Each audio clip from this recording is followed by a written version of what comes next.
Okay, what I did not know last night was that the Indiana Fever fans had booed Stephanie White. Now, I'm not going to make you guys watch this video again where she pees in your face and then tells you to go to hell, where she gets on here and claims she did not see a play that literally took fans 12 seconds to post still shots and videos, one of which I played last night during my, kind of reaction, my reaction to her, where people just... Stephanie White claimed she missed the game's most controversial moment, but images spreading online appeared to show her watching the contact unfold. The situation quickly damaged her credibility and intensified criticism from Indiana Fever supporters. Fans were furious. Players were caught in the middle, and Caitlin Clark suddenly found herself surrounded by the fallout. What might have been a simple mistake became a major controversy that pushed tensions within the Fever organization even further. What we're finding out, folks, is the WNBA has a group of players and coaches that were not ready for the big time. They were not ready for the spotlight. They were not ready for the growth. They can't handle the new fan. The Indiana Fever's got a particularly interesting scenario because they got somebody like Stephanie White in charge who cannot stand her own fans because she knows her own fans don't want to hear about her agenda and her lifestyle. They just want to see. The tension filled the arena before tip-off, with frustration clearly rising throughout the stands. When Stephanie White's name was announced, the response went far beyond a few scattered whistles. A loud wave of boos echoed throughout the building, making the crowd's feelings unmistakable. These fans have invested heavily in the team, and they were making their disappointment known. The reception felt more like one for a hated rival than the home team's coach. Last night, she conducted the most unprofessional press conference remarks in the history of sports, where she told fans to go to hell. The fans heard her and booed loudly. You didn't have your players back. Then, Alyssa Thomas, you didn't have Sophie Cunningham's back. You can pound the table until your fist breaks. We're not blind. We're not stupid. We're not making things up. We hear you. We see you. Caitlin Clark's reaction quickly became one of the most debated parts of the controversy. During her post-game comments, she appeared shaken and frustrated, but her anger seemed directed somewhere unexpected.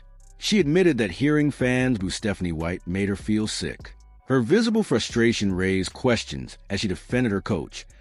While some wonder whether Clark understood everything behind the situation, she now risks alienating the loyal fans who supported her journey. If the Pacers don't have the balls to remove her as coach, Adam Silver should, to be honest with you, Adam Silver should suspend her over her comments last night, telling fans to go to hell. She should be suspended. She should be fired, but this league, they're too weak. Look at this ratio, folks. 3.3 thousand likes, 5,000 comments. It's a shame she lied to everyone. I mean, this came out at record speed. Clark emphasized that everyone has feelings, seemingly trying to ease the tension between her coach and an increasingly hostile crowd. She insisted that she and her teammates were standing behind White and would not allow the locker room to fall apart. It sounded like a leader protecting team unity, yet also suggested she may be trapped in a difficult situation. Clark is facing criticism while defending a coach who failed to support her players. Real-time lie much. She's getting crushed over this. There she is right there. Your coach says she didn't see the play in real time. Is an abject liar. She's staring straight at it. This is a predictable Stephanie White performance. She needs to resign. She can't handle the job. What you witnessed last night was her cracking. In my opinion, she never sticks up for her team. She tries to say what the wokies want. Caitlin Clark is mad because Stephanie White has fueled much of the controversy herself, making it difficult to portray her as the victim. After telling fans to leave and delivering a highly criticized press conference, backlash was inevitable. The crowd appeared frustrated with her attitude and approach, wanting basketball rather than constant controversy. Instead of focusing entirely on coaching, White seems increasingly concerned with how media outlets are portraying her, further intensifying the criticism surrounding her leadership and decisions. I do not like her facial expression here. She's dangerously close to turning on her own fan base. You can see she's visibly angry at the fans that paid to watch her. He's angry at them. The fans aren't happy, Caitlin. And you can talk about, I mean, of course, neither Caitlin Clark nor Sophie Cunningham in this statement were going to drown Stephanie White. They were not going to do that. But you can talk about Stephanie White. Clark continues making an impact on the court, but defending someone who alienates the fan base could damage her connection with supporters. She has faced criticism throughout her career, while White's backlash comes from her own decisions and public statements. White holds the authority and cannot hide behind her players. Her press conference only intensified the situation, as she offered little remorse, and instead appeared to push the controversy even further. White doesn't get to play the victim here. It's a shame. Caitlin Clark is in a domestic abusive relationship, refuses to accept it.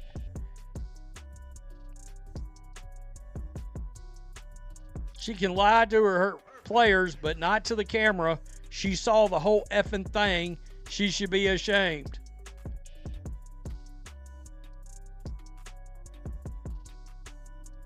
Your coach abandoned you guys when you needed her the most, and you're so brainwashed you don't even recognize it. Rather than easing tensions, White appeared to reinforce the criticism directed at her, creating the impression that she was disconnected from the concerns of the fan base. Supporters reacted based on what they witnessed and heard, not because of any organized effort against her. These are passionate fans who invest time and money into the team and expect accountability. Meanwhile, Caitlin Clark's expressions while defending her coach suggested the pressure of the situation. I have to make 10 videos today across these channels.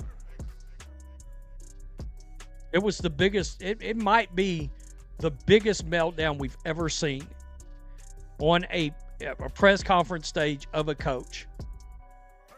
I've never seen a coach attack her own, not her, but her team and her players' own fans. I've never seen that. Not to this extent, I mean, where literally she tells the fans to go to hell. Oh, it's the online community. No, the fans in the arena booed you. Clark appeared angry, but her frustration seemed misplaced. She wants everyone to come together and support the team, yet the situation around the coaching staff has created serious tension. Fans cannot simply be expected to embrace a coach they believe has been dishonest with them. Clark has tried to act as a peacemaker, but she may be carrying pressure that should never have fallen on her.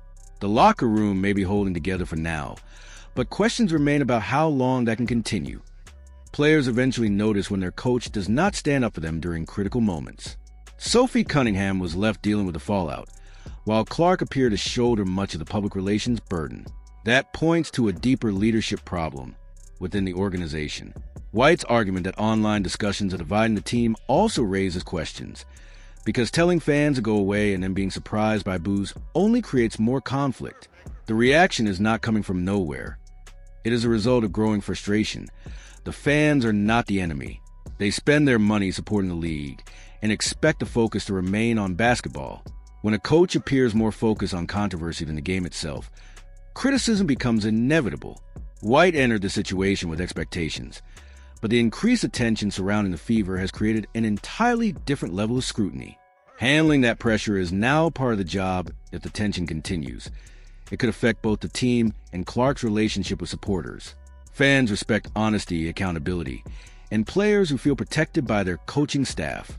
White's recent decisions have created doubts in all three areas. Clark may genuinely want to defend her coach, but supporting someone does not mean accepting every decision or taking responsibility for problems she did not create. The situation has become larger than one press conference or one controversial play. It is now a test of leadership, trust, and accountability.